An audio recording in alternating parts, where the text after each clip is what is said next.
So thanks a lot for the organizers for this invitation. And this is a talk about combining probabilistic and non-deterministic choice via weak distributive laws. And it is based on joint work with my PhD student, Alexandra Roy, who's now in the audience, hopefully.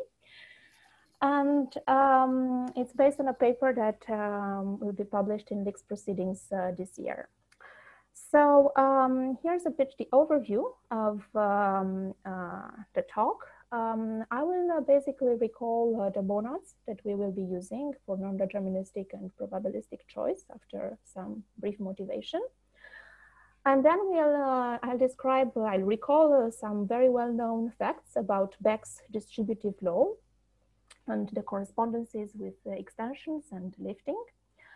Then the very famous fact that there is no distributive law of the powerset monad over the distribution monad.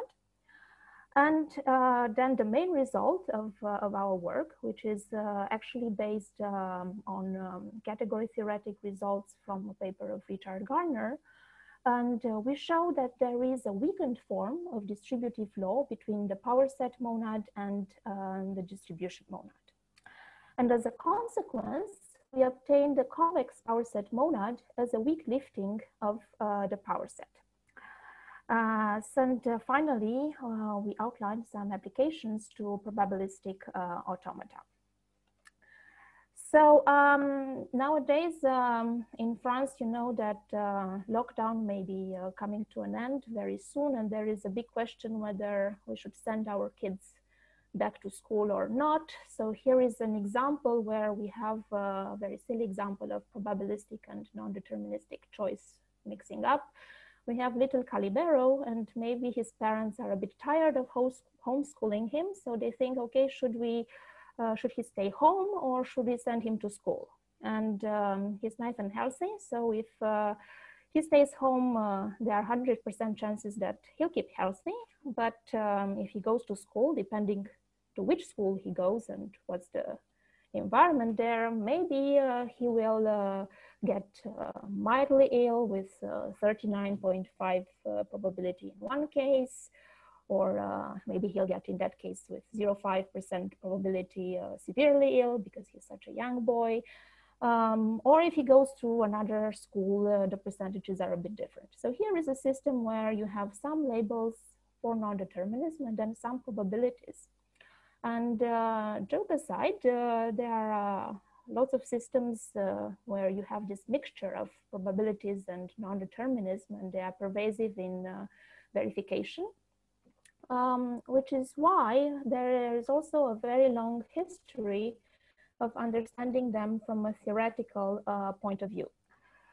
So there is work going back to Regina Tick's PhD thesis, and then some more recent publication of this work about semantic domains for combining probability and non-determinism.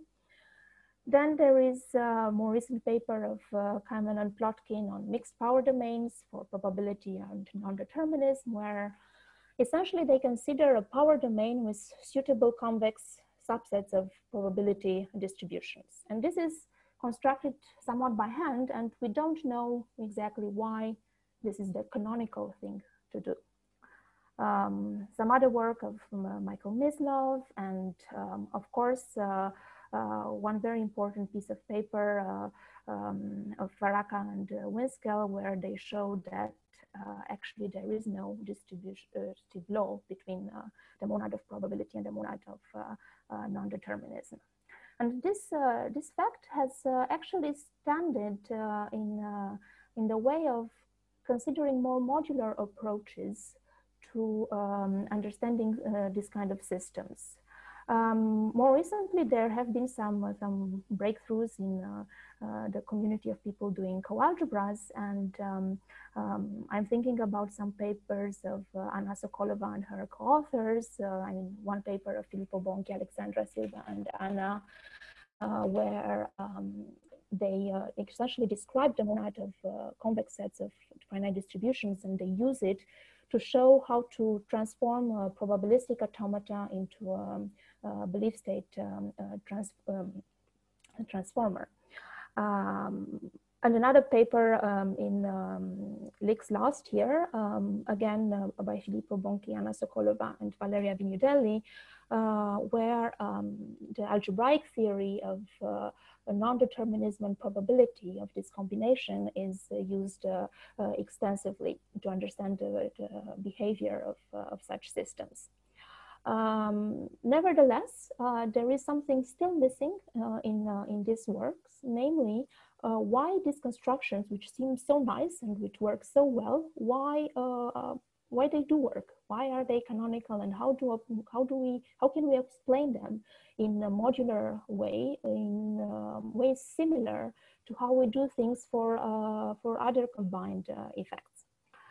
And the reason why things are not working so well in this case is that the probabilistic power domain and the non-deterministic power domain do not combine nicely. So this is one excerpt from Daniela Petrisan's PhD thesis, and then the literature is actually filled with complaints about this non-existence negative results. So you have this in the paper of Kaimel and Plotkin, or in the paper of Bonchi, Silva, and Sokolova, or the last year Leaks paper. And this is nothing. I mean, there are really a lot of citations like this where people are saying, oh, but we cannot do this and that because there is no distributive law between these monads. So the purpose of this talk is to fix this gap and to prove that there exists a weak distributive law of the powerset monad over the finite distribution monad. And moreover, that the corresponding weak lifting of the powerset monad, the category of Eilenberg-Moore algebras for the finite distribution monad, which is the category of convex algebras, is precisely the convex powerset monad. And in this talk, I will not go into domain theory, so we will keep things simple. We will work with set-based monads. So to model non-determinism, we will use the powerset monad, and this is, I mean, the well-known monad where to a set X we associate a subset powerset of X, and to a function from X to Y, the functor acts on it by taking the direct image. The unit is mapping an element of X to its singleton, the corresponding singleton, and the multiplication is obtained by taking a union. And of course, that this satisfies the usual axioms that make all this data into a monad. And we have a monad for probabilistic choice. So here we consider the finite distribution functor. This is a functor on set, which associates to a set X the set of distributions that have a finite support. So, and the sum of all the phi of X ends up to 1. And to a function f from X to Y, we associate the function df, which acts on a probability distribution phi on X, by mapping little element y to the sum of phi of X over all the x's in the preimage of y. And the unit is mapping of this monad is mapping an element X to the Dirac distribution. So all the probability is concentrated in this single element, while the multiplication is given by flattening, which is described by this formula. And again, all this data satisfies the usual axiom, making this a monad. So these are the two monads that we will consider in this talk. And in general, so this is just a recap of some very well-known facts, at least for people in the category theoretic community. How do we combine in general two monads? If I have a monad T and a monad S, how do we obtain a structure on the composite functor ST? Well, we have some choices for how to do this with the unit, but how about the multiplication? I mean, we would need a natural transformation that goes from ST to ST. And it would be nice to have a way of swapping S and T. So if we have a natural transformation gamma, which from TS to ST, From STST, we could go to SSTTs, and then applying twice the multiplication, I mean, once the multiplication for S and once the one for T, we could go back to ST. So we would need a natural transformation of this kind from TS to ST. And this has been studied quite a lot, and there is this notion of distributive law. So it's a natural transformation, but in order for things to work out smoothly, it is required to satisfy some additional properties, namely to interact well with the multiplication of the two monads and with the units of the two monads. So these are the four diagrams. I mean, there is no need to parse them in detail if you have not seen them before. The wonderful thing about this notion is that it provides some correspondences. So there are nice correspondences between distributive laws and extensions of the monad T to the Kleisli category of the monad S, respectively liftings of S to the category of Eilenberg-Moore algebras for T. So when I speak extensions of T, I mean a monad which is defined on Kleisli of S, such that this diagram commutes, where here we consider the free functor from C to Kleisli. Well, and we have two additional conditions about F interacting well with the units and the multiplications, but I did not write them on the slide. And when we say liftings of S to the category of Eilenberg-Moore algebras for T, basically we mean the diagram that we have here, where we have Eilenberg-Moore of T, and we consider now the forgetful functor to C. So S hat is a monad on Eilenberg-Moore. This diagram commutes, and additionally U behaves well with the units and with the multiplication of the monads S hat, respectively S. And these correspondences here are one-to-one. And in the presence of such distributive law, we also obtain the monad structure on the composite functor ST. And the multiplication is obtained just how I explained briefly before. And furthermore, the Eilenberg-Moore algebras for this composite monad are exactly the Eilenberg-Moore algebras for the lifted monad S hat, and can also be described as, I would call them gamma algebras. So these are objects of the underlying category X, which are endowed on one hand with a T algebra structure, let's call it A B algebra structure B, and moreover, the distributive law gamma ensures how these two structures distribute one over the other. So this is the notion of gamma algebra. So this is really the wonderful correspondence which is given by Beck in a paper quite some time ago. And it's something that people usually use for combining monads and defects. The problem, as I've already mentioned in the motivation part, was that there is no distributive law of the power set over D. So this is a part of Daniela Petrisan's thesis. So apparently it's an idea that is due to Gordon Plotkin. And if you read the proof, it's really a way of nicely crafting a counterexample to this existence. It's playing around with the unit of the monad D.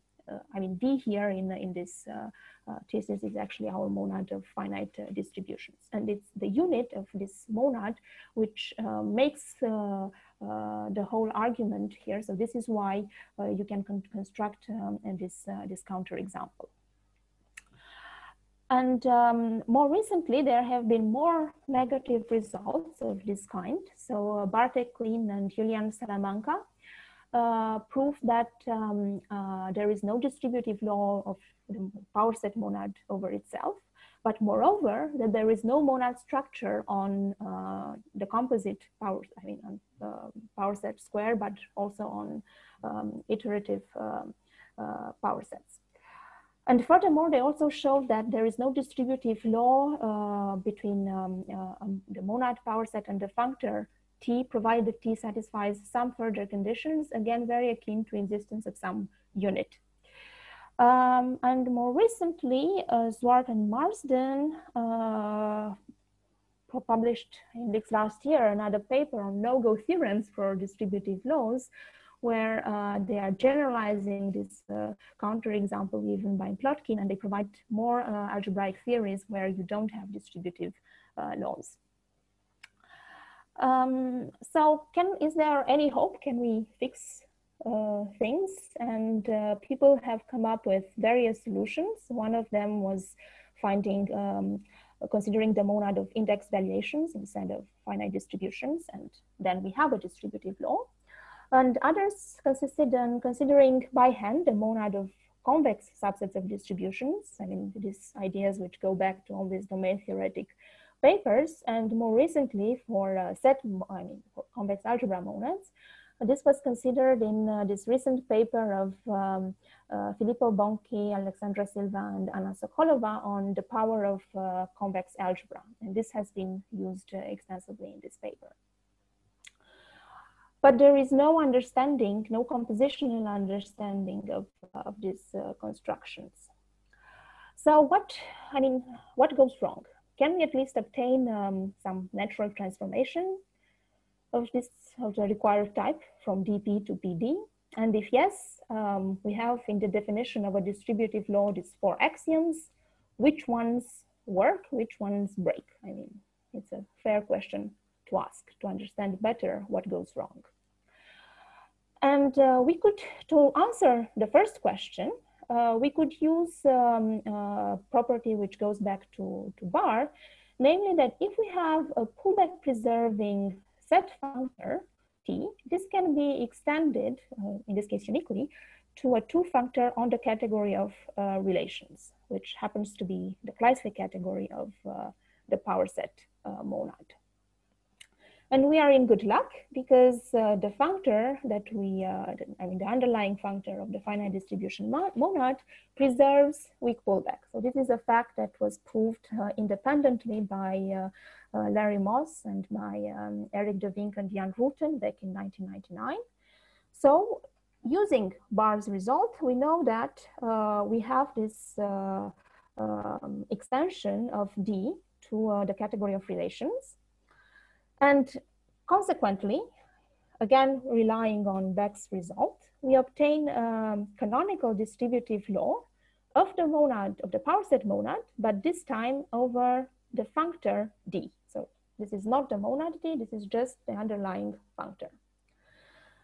And how do we compute this? We can also obtain it. We can compute the canonical relational extension of D to rel easily. And we can compute this natural transformation gamma as follows.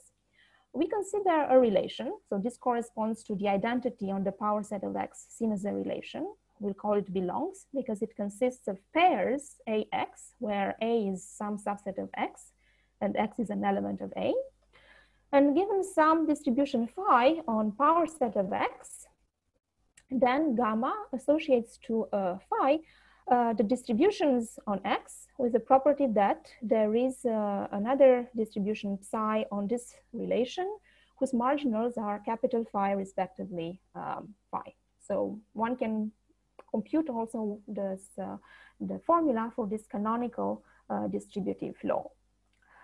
And already, because we know that this comes from a lifting of the finite distribution monad to the Kleisli category of the power set functor, we know that this distributive law behaves, not a distributive law of monad over monad, but this natural transformation behaves well with respect to the unit of the power set and with the multiplication of the power set.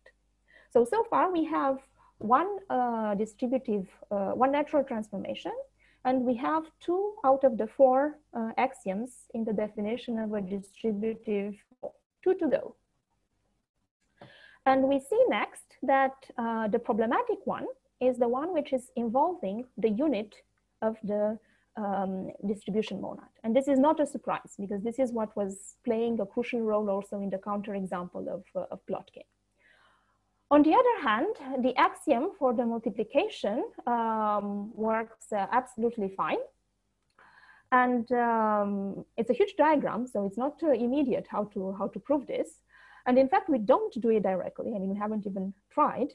But again, one can rely on a generic result, which is going back to Barr, namely that if you have a natural transformation between 2 weak pullback preserving functors, then this can be extended to a natural transformation between the relational lift extensions, if and only if the natural transformation is itself weakly Cartesian, meaning that the naturality squares are all weak pullbacks. So why things go wrong with the unit of D? Well, we can see it's a very simple example that this natural transformation is not weakly Cartesian. So if you consider this unique map bank from 0, 1 to 0, then the naturality square is not a weak pullback. It suffices to consider the probability which on 0, 1, which associates to both of them a half. And you see that phi and 0 are mapped by D of bank respectively by the unit to the same, the Dirac distribution on 0 on 0. But phi is not in the image of the unit, because in the image of the unit, you only have Dirac distributions. So this settles why eta is not weakly Cartesian. And in our paper, and this is really the technical core of our contribution, we have showed that the multiplication of this monad is weakly Cartesian. And the proof is not immediate. I mean, maybe there are simplifications that one could make, but our idea was to reduce the problem to showing the existence of a non-negative solution for a system of linear equations. So to do this, we relied on a well-known result for optimization. And I mean, this is underpinning duality in linear programming. This is Farkas' lemma, which is stating that given some linear system, AX equals B, either we have one non-negative solution X, or there is a solution Y for another system of inequalities where you consider the transpose. So A transpose multiplied with Y should be greater or equal than 0, and B transposed multiplied with Y should be negative. So the scalar of this vector should be negative.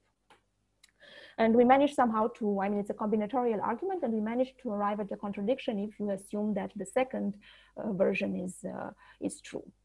So this is the technical part.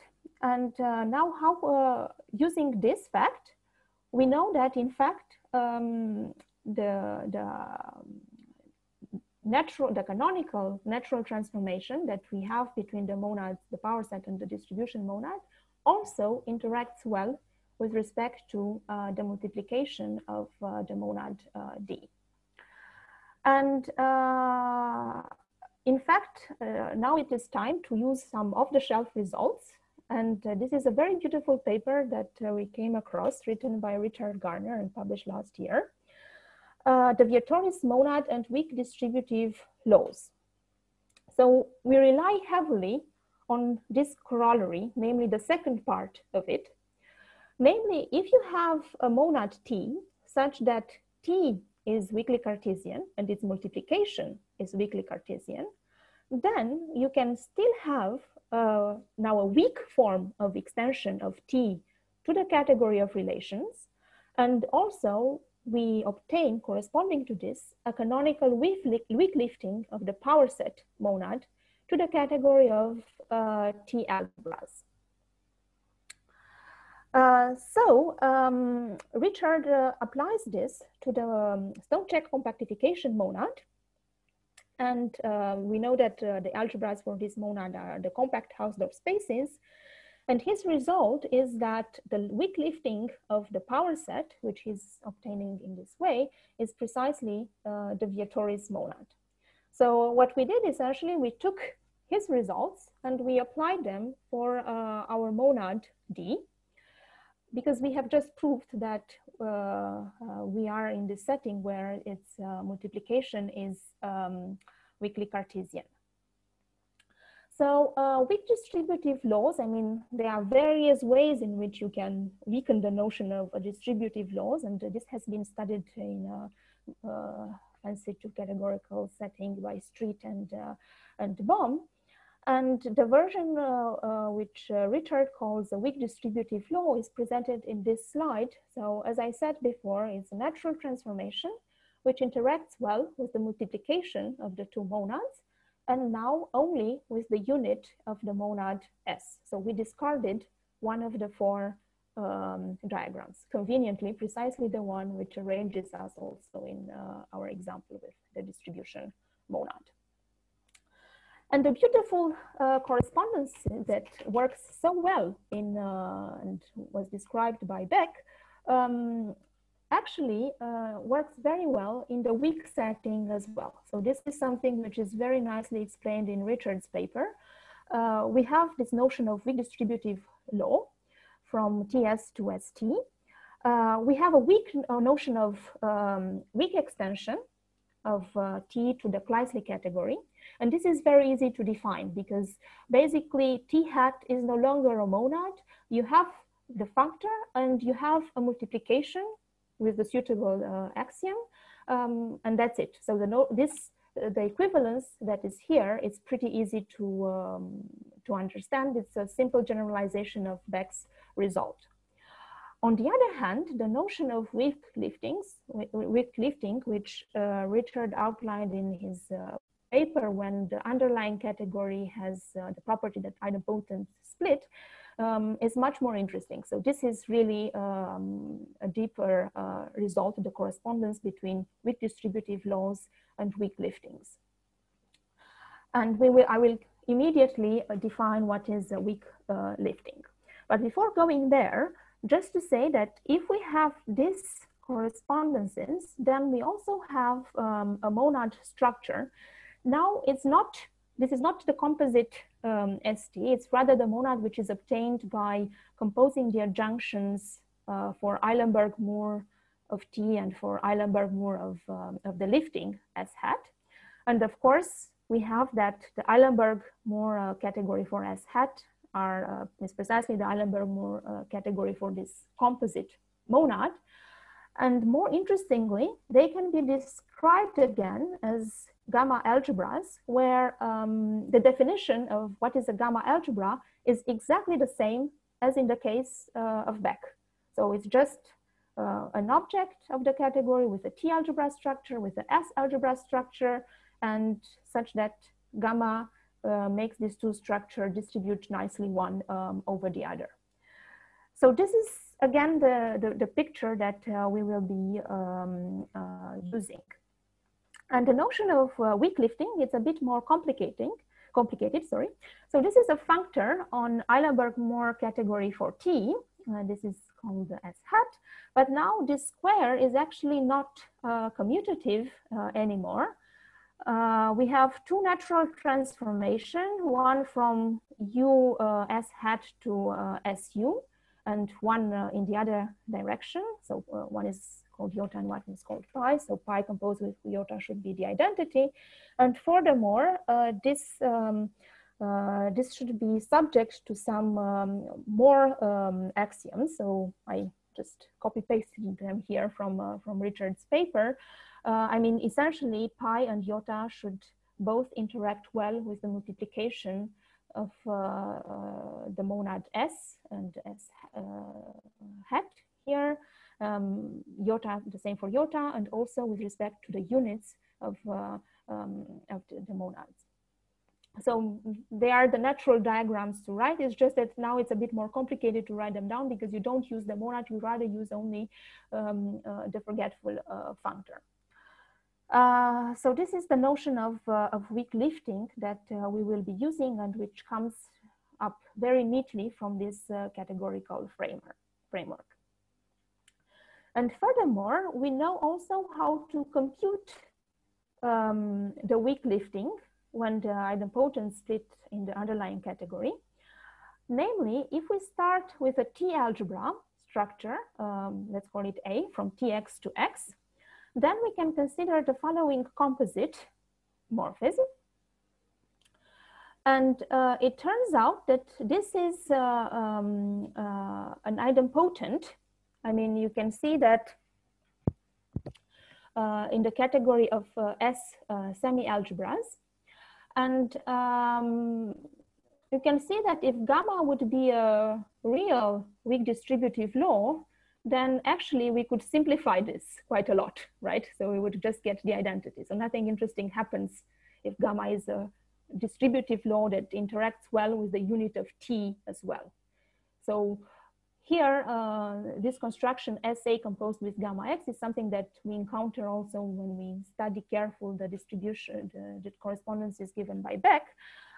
If we consider also the composite with eta, then there we go, we obtain this idempotent, and if we split it, then we obtain the formula for S hat applied to this algebra.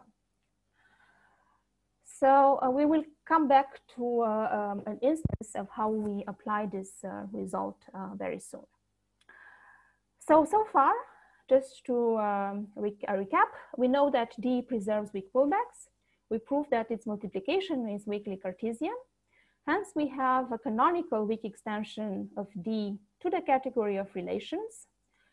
And to this, it corresponds what we call a canonical weak distributive law between the powerset monad and the distribution monad. And furthermore, if we look at the correspondence with weak liftings, we obtain that we also have an existence of a weak lifting of the powerset monad to the category of Eilenberg-Moore algebras for D. And these are known to be convex algebras. So if we apply the computation that I have described just before, how do we obtain the formula for the weak lifting of the power set? Well, we start with a convex algebra. So that's a set X equipped with a D algebra structure A. And we consider the idempotent just as before. So we have the unit going from the power set of X to the distributions of the power set of X. Then we have the canonical weak distributive law, whose formula was shown some slides ago. And then we apply the power set monad to the algebra map A. So what is this concretely? Well, if I start here with some subset of XA, then this unit eta D is mapping it to the Dirac distribution on A. Furthermore, if we unravel the computation of gamma in this very specific case, you can trust me that here we obtain the set of distributions on X whose support is contained in A. So now this means essentially that we have combinations, convex combinations of elements of A here. So if we apply the power set of the of A to this set, basically what we obtain is the convex hull of A. So if we want to split this idempotent, what do? We compute the fixed points of this map, and we obtain that the fixed points are essentially the convex subsets of X. So the sets A, which are equal to their convex hull. So this is how we have shown that the weak lifting of the power set monad is precisely the convex power set monad, which has been considered in all the other papers that I have mentioned before. So it's not some ad hoc construction, something, a rabbit magically coming out of the hat. this really works well, and it's obtained in a very canonical fashion. And let me get now to some applications that we have for this. I mean, Alexandra Silva and Diana Rutten and Marcello Bonsangue have given a co-algebraic account of generalized power set construction. So if you think of the procedure of transforming a non-deterministic automata into a deterministic one by considering the power set construction, this can be explained very nicely co-algebraically using, again, a distributive law between a monad and a functor. And there have been attempts to understand also this, this transformation of probabilistic automatons, so a system where we have both probabilities and non-determinism, into a belief state transformer. And the impediment was, as I mentioned before, the non-existence of this distributive law. But now we know that we have a weak distributive law, so it's a natural question to ask to what extent the generalized power set construction, which was done algebraically in the case of distributive laws, could be extended also in the weak case. And it turns out that we can do this. So if we have a weak distributive law gamma from Ts to St, and we consider this lifting S hat, then we can obtain from an St coalgebra over some, I mean, the underlying object of the coalgebra here is some object of C. We can turn this into a coalgebra for S hat, whose carrier is the free algebra over the carrier of the St coalgebra. This essentially means that we have a lifting of the free functor here from St coalgebras to S hat coalgebras. And similarly, if we look at the forgetful functor from Eilenberg-Moore of T to C, we can lift this to a forgetful functor from S hat coalgebras to S coalgebras. So what does this give us in the case of probabilistic automata? Well, if we start with coalgebra for the composite of the power set and the distribution monads with a PD coalgebra on some set X, this lifting that we have seen here is transforming it into a coalgebra for the convex power set, because that is the weak lifting of the power set. And this is a coalgebra on the distributions on X. So this is precisely the transformation of a probabilistic automata into a belief state transformer, which was given in this beautiful Concur paper from 2017. Okay, so this was one application that we obtained to explain in which sense this construction is actually not ad hoc at all. It comes all very naturally.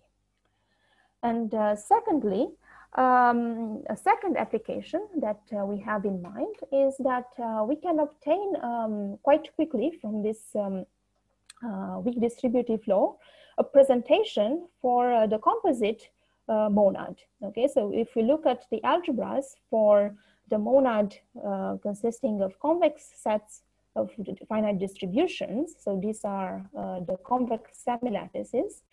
I mean, a variant of these were considered in this Lix 2019 paper of Filippo Bonchi, Anna Sokolova, and Valeria Vignudelli. Then, because of the correspondence that I have described on the previous slide, we know that these Eilenberg-Moore algebras could be described alternatively as gamma algebras. So they are sets X, which are endowed with a complete subsemilattice structure on one hand.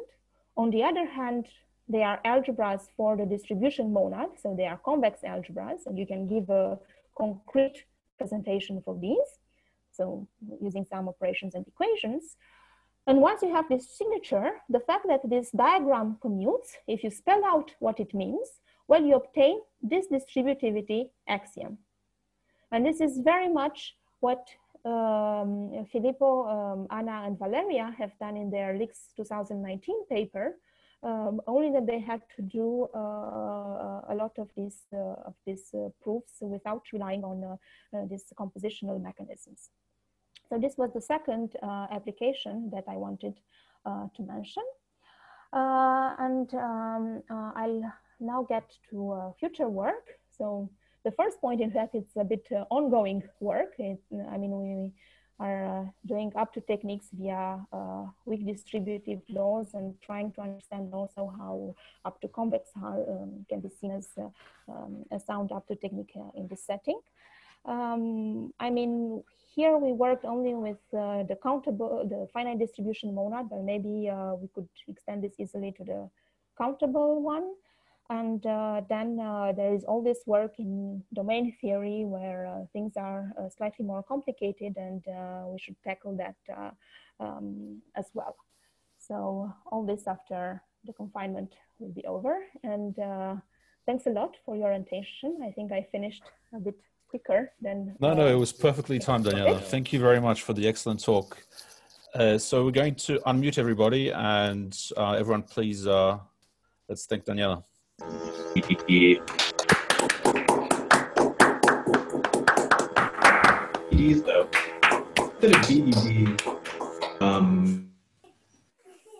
Okay, Daniela, you still there? Okay, let me unmute you. Yes. Okay. So to deal with questions, maybe it would be good to mute everyone back. And yes, I have. So if anyone has any questions, please please raise your hands. Okay, I have a question from Bartek Kling. I'll just find him in this list. Okay, go ahead, Bartek.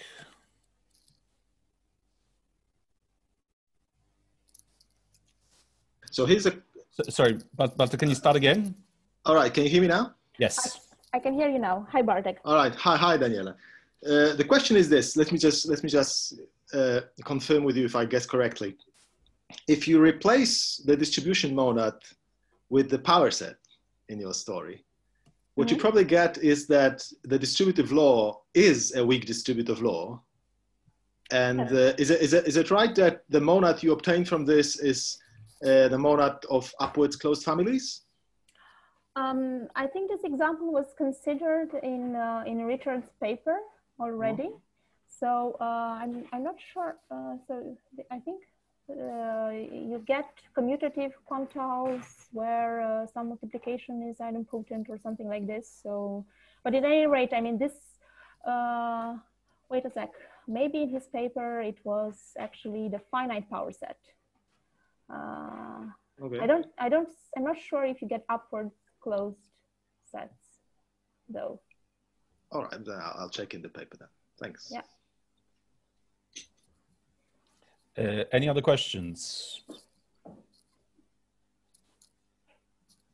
I see two participants raising hands. Filippo Bonchi has a question, and I'll take the other two as well. So let me take Filippo first.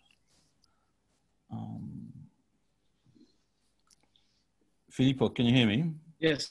Can you hear me? Yes, go ahead. Ciao, Daniela. Very nice work. Hi, Filippo. Thank you. I was wondering in the paper that you mentioned where we give this presentation, we have three different presentations according to how you interpret the empty set. You can interpret either as bottom or top, and I don't see exactly how you can have these in your setting. And more precisely, I'm a bit worried that when you have that you interpret this as a bottom, you don't really distribute with the well, let me with the probabilistic plus. If you interpret this as bottom and you distribute with the probabilistic plus, everything collapses. Okay, so I probably have to refresh my memory concerning your paper, but let me tell you something. So I think that you also have, I mean, to keep things simple in this present work, we only looked at the monads, okay? So there you also have the functor, which plays a role, where you have the algebraic structure on the output, right? And this is where, I mean, these are the three variations that you consider, right? I mean, what is the algebra structure that you have on the output, on the set of outputs, right? Yes. I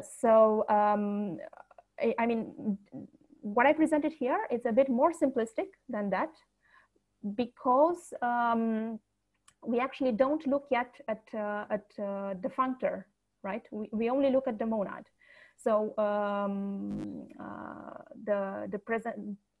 I'm saying that we generalize what you did in the sense that we have this combined algebraic theory. So one of the contributions in your paper is where you give this presentation of the combination of the two algebraic theory, and you come up with this distributive law.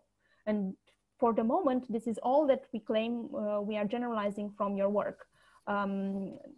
How this weak distributive law between the powerset monad and the distribution monad now interacts further with the functor that you consider additionally in your paper, and with the additional algebraic structures that you have there, it's something that we have not yet computing. So this was it's something that we are actually working on right now, on how to actually compose further this this weak distributive laws between monads with distributive laws between functors and monads. And I mean, there's a lot more work that needs to be done to clarify precisely how to work out fully the theory that you proved in your Lix paper. So we are not yet, we do not claim yet that we have generalized everything that you did there. Okay, thanks a lot. Okay, so our next question is from Steve Vickers. Please go ahead, Steve. Hello, can you hear me? Yes. Hello, yes. Yeah. I wondered if you could summarize what happens when you go to domain theory, because then presumably you've got more than one power domain to consider. And I guess also for the distributions, it might be interesting to consider sub-distributions, and then the order would become important. So. Yeah, so unfortunately, this is the part where it's really future work. So we did not have yet the time to look too much into the domain theory. Did you mention some domain theoretic no-go theorems from Keimel and Plotkin? I did mention, yeah. So this is something I mentioned in the beginning. So it would be nice actually to understand that their probabilistic, their power domain of convex subsets of distributions could be also seen as a weak lifting, but we have not yet worked out that. And of course that there are various flavors in that work, and unfortunately I don't have a lot to say about this at the moment, but it's clearly one of the research directions that we are pursuing now. So I'm sorry I cannot provide a better answer. Okay, thanks. Okay, our next question is from Paul Levy. Paul, can you hear me? Oh, hi, yes. Can you hear me? Yes. Hi, Paul. Hi. I may have asked you this question in December, but I'll ask you again. So you were using the finite distribution monad. Yeah. If you were Countable using one. Countable one, yeah. I remember the question. Okay. Work in progress. So, okay, right. Yeah, we did not have time to sort it out, but I think that there are some versions of. I mean, we are a bit lazy, and we were hoping that Farkas lemma could be extended to deal with this. I think it's possible, but I can't confidently say yes, we have it yet. Okay, thank you. Okay, are there any further questions? So if you want to ask a question, please raise your hand and turn on the video. So there are 3 questions, but can I see the video, the people that are asking questions? Well, I'm not going to take a question from someone who's got their video off, just for obvious reasons, to minimize the risks of another joke. Okay, I think at this point there are no more further questions. So thanks again, Daniela. I'm going to unmute everybody again, and we can all clap, okay?